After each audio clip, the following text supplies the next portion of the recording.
رسول کریم صلی اللہ علیہ وآلہ وسلم نے ارشاد فرمایا، تم جہاں بھی ہو میرے اوپر درود پڑھو، تم جہاں بھی درود پڑھتے ہو وہ میرے تک پہنچتا ہے۔ صبح پڑھو، شام پڑھو، دوپہر پڑھو، دن کو پڑھو، رات کو پڑھو، نماز سے پہلے پڑھو، نماز کے بعد پڑھو، محفل کے آغاز میں پڑھو، محفل کے دوران پڑھو، محفل کے اختتام پہ پڑھو، مسجد میں پڑھو، گھر میں پڑھو، جہاں بھی میرے اوپر درود پڑھو گے، جیسے بھی میرے اوپر درود پڑھو گے، فرمایا میرے تک پہنچتا ہے۔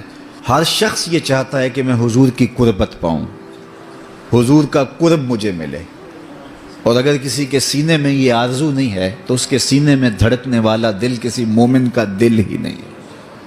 یہ میری بھی آرزو ہے، گناہ گار ہونے کے باوجود آرزو ہے، آپ کی بھی آرزو ہے، آرزو تو کی جا سکتی ہے، چونکہ کرم ہوتے دیر نہیں لگتی، وہ جس پہ چاہے کرم فرمائیں۔ تو اگر قربت حاصل کرنی ہے تو پھر اس کا طریقہ کیا ہے؟ رسول کریم صلی اللہ علیہ وآلہ وسلم نے ارشاد فرمایا، قیامت کے دن میرے سب سے نیڑے وہ ہوگا جو سب سے زیادہ میرے اوپر درود پڑتا ہے۔ تو جتنا درود حضور پہ زیادہ پڑھو گے، قیامت کے دن اس قدر حضور کی قربت نصیب ہوگی، اور حضور کی چادر رحمت کی ٹھنڈی چھاؤں ملے گی، جام کوثر نصیب ہوں گے، اور جہاں حضور ہوں گے وہاں قیامت کے دن کی سختیاں نہیں ہوں گی، وہاں دامن محبوب کی ٹھنڈی ہوائیں ہوں گی۔ تو حضور علیہ السلام پر کثرت سے درود پڑھنا یقیناً یہ دکھوں کو دور کرنے کا علاج ہے، اور یہ دنیا آخرت کی بہتریوں کی ضمانت ہے۔ حضرت ابو ہریرہ رضی اللہ تعالیٰ عنہ سے روایت ہے، جو امام ابو داود نے اپنی سند سے روایت کی ہے۔ رسول کریم صلی اللہ علیہ وآلہ وسلم نے ارشاد فرمایا کہ جب کوئی شخص میرے اوپر سلام بھیجتا ہے تو اللہ تعالیٰ میری روح میرے اندر لٹا دیتا ہے، یہاں تک کہ میں اس کے سلام کا جواب دیتا ہوں۔ روح اطہر جسد انور میں لوٹا دی جاتی ہے اور حضور سلام کا جواب دیتے ہیں۔ تو مجھے کائنات میں کوئی ایک لمحہ تو ایسا بتاؤ جس لمحے حضور پہ سلام نہ پڑھا جاتا ہو۔ وہاں روضہ رسول پہ چلے جائیں تو وہاں لمحہ لمحہ سلام کے گجرے ہیں، کائنات کے جس گوشے میں چلے جائیں درود و سلام کے جو ہیں وہ گجرے ہیں۔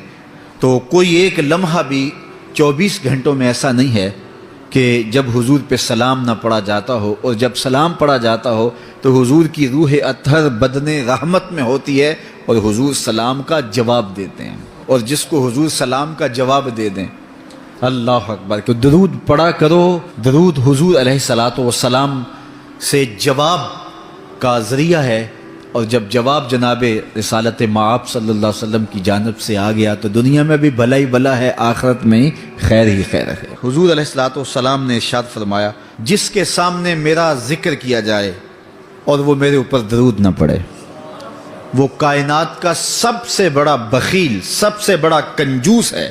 ہم بخیل تو نہیں ہیں، تو پھر پوری یکسوئی کے ساتھ چند مرتبہ حضور پہ درود شریف پڑھ لیجئے۔ حضور علیہ السلام پر درود پڑھنے سے انسان خود سنورتا ہے اور اللہ کی رحمتیں اس پر نازل ہوتی ہیں۔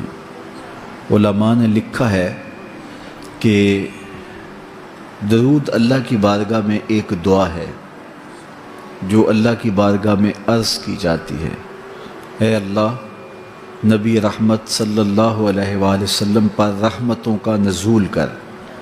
تو کوئی یہ دعا مانگے کہ اے اللہ اپنے نبی پر رحمتوں کا نزول کر، تو کیا اللہ تعالیٰ اس کی یہ دعا قبول نہیں کرے گا؟ تو درود ہر صورت میں قبول ہے۔